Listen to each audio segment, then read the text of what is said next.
नमस्कार, साहित्य जगत में आप सभी का स्वागत है। आज हम रीतिकाल का वर्गीकरण इसका अध्ययन करेंगे। देखिए, रीतिकाल का अध्ययन हमने शुरू किया हुआ है और उसके अंतर्गत हम रीतिकाल का नामकरण और रीतिकाल की परिस्थितियाँ इस प्रश्न को हम पहले कर चुके हैं। उसी श्रृंखला में आज हम रीतिकाल का वर्गीकरण इसको समझने का प्रयास करेंगे। तो आइए इस प्रश्न को शुरू करते हैं। रीतिकाल का वर्गीकरण। तो रीति को आधार बनाकर रीतिकाल का वर्गीकरण हम इस प्रकार कर सकते हैं। यानी रीतिकाल को समझने के लिए इसे 3 भागों में बांटा गया है। एक है रीतिबद्ध परंपरा यानी रीतिबद्ध कवि, दूसरा है रीति मुक्त कवि और तीसरे हैं रीति सिद्ध। तो पूरे रीतिकाल को समझने के लिए इसको 3 वर्गों में बांट दिया, रीतिबद्ध, रीति मुक्त और रीति सिद्ध। सबसे पहले है रीतिबद्ध। ये कौन सी परंपरा है? इस वर्ग में वे कवि आते हैं जो रीति के बंधन में बंधे हुए हैं, अर्थात जिन्होंने रीति ग्रंथों की रचना की। देखिए, रीति ग्रंथ क्या होते हैं? इन्हीं को हम लक्षण ग्रंथ कहते हैं। लक्षण का अर्थ होता है पहचान के चिन्ह। अगर शाब्दिक अर्थ हमसे कोई पूछे तो लक्षण पहचान के चिन्ह को कहा जाता है। यानी काव्य या साहित्य के लक्षणों का विवेचन करने वाले जो ग्रंथ होते हैं उनको लक्षण ग्रंथ कहते हैं। लक्षण ग्रंथ लिखने की जो परंपरा थी वह संस्कृत के आचार्यों में थी और संस्कृत के आचार्यों का ही पालन करते हुए, उन्हीं की परंपरा का अनुसरण करते हुए हिंदी के कवियों में भी यह परंपरा आई लक्षण ग्रंथ लिखने की। और लक्षण ग्रंथ लिखने वाली परंपरा जो है वो रीतिकालीन कवियों में आई है, इसीलिए इनको हम रीति ग्रंथ भी कहें या रीति ग्रंथ कहें या लक्षण ग्रंथ कहें। अगर परिभाषा के तौर पर कोई आपसे पूछे कि लक्षण ग्रंथ आखिर होते क्या हैं, तो आप ऐसे बताएंगे कि जिन ग्रंथों में अलंकार, ध्वनि, शब्द शक्ति, रस, नायिका भेद आदि बिंदुओं का, आदि तत्वों का निरूपण उदाहरण शैली में किया जाता है, उसे रीति ग्रंथ कहते हैं या लक्षण ग्रंथ कहते हैं। क्योंकि एक शब्द आता है ना बार बार, रीति का अर्थ क्या है? काव्यांग निरूपण के रूप में यहाँ पर लिया जाता है रीति।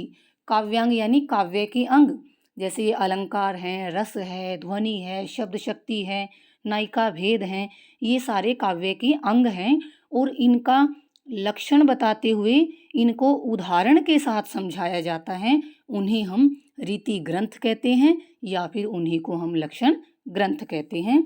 तो रीति ग्रंथों की रचना की तो रीतिबद्ध परंपरा में उन कवियों को शामिल किया गया जो रीति के बंधनों में बंधे हुए थे और जिन्होंने रीति ग्रंथों की रचना की। उन कवियों में विशेष जो प्रमुख हैं, चिंतामणि, मतीराम, देव, जसवंत सिंह, कुलपति मिश्र, सोमनाथ, मंडन, सुरती मिश्र, भिखारी दास, दूल्ह, प्रताप सिंह, गवाल आदि। यानी ये सारे कवि रीतिबद्ध कवि हैं जिन्होंने रीति ग्रंथों की रचना की है। उसके पश्चात अगला है रीति मुक्त। रीति मुक्त, अब इस वर्ग में वे कवि आते हैं जो रीति के बंधन से मुक्त हैं, जिन्होंने रीति ग्रंथों की रचना नहीं की, अर्थात इन्होंने काव्यांग निरूपण करने वाले लक्षण ग्रंथों की रचना नहीं की तथा अपने हृदय की स्वतंत्र वृत्तियों के आधार पर ही काव्य रचना की। यानी रीति की परंपरा का पालन इन्होंने नहीं किया, ये रीति से मुक्त थे, उसके बंधनों से आज़ाद थे। ऐसे कवियों को रीति मुक्त की श्रेणी में रखा गया है और इन कवियों में प्रमुख हैं घनानंद, बोधा, आलम और ठाकुर। इनके साथ साथ द्विजदेव जो कवि हैं उनका नाम भी इसमें शामिल किया गया है। द्विजदेव भी इसी रीति मुक्त परंपरा में ही आते हैं। इसके बाद जो अगली हमारी परंपरा है रीति सिद्ध। देखिए, इस वर्ग में वे कवि आते हैं जिन्होंने रीति ग्रंथ नहीं लिखे किंतु रीति की उन्हें भली भांति जानकारी थी। जैसा कि नाम ही है रीति सिद्ध, रीति ग्रंथ लिखने में वो निपुण थे, उसके नियमों का, उसकी परिपाटी का उन्हें भली भांति पूर्णतः ज्ञान था, लेकिन उन्होंने रीति ग्रंथ नहीं लिखे। लेकिन जो रीति की जानकारी जिसमें वो पूरी तरह से पारंगत थे, निपुण थे, उस जानकारी का पूरा पूरा उपयोग उन्होंने अपने काव्य में किया है। और इस वर्ग के प्रतिनिधि कवि के रूप में हम बिहारी कवि का ही नाम सामने आता है। बिहारी कवि के एकमात्र ग्रंथ का नाम है बिहारी सतसई। इस ग्रंथ में उन्होंने रीति की जानकारी का पूरा उपयोग किया है।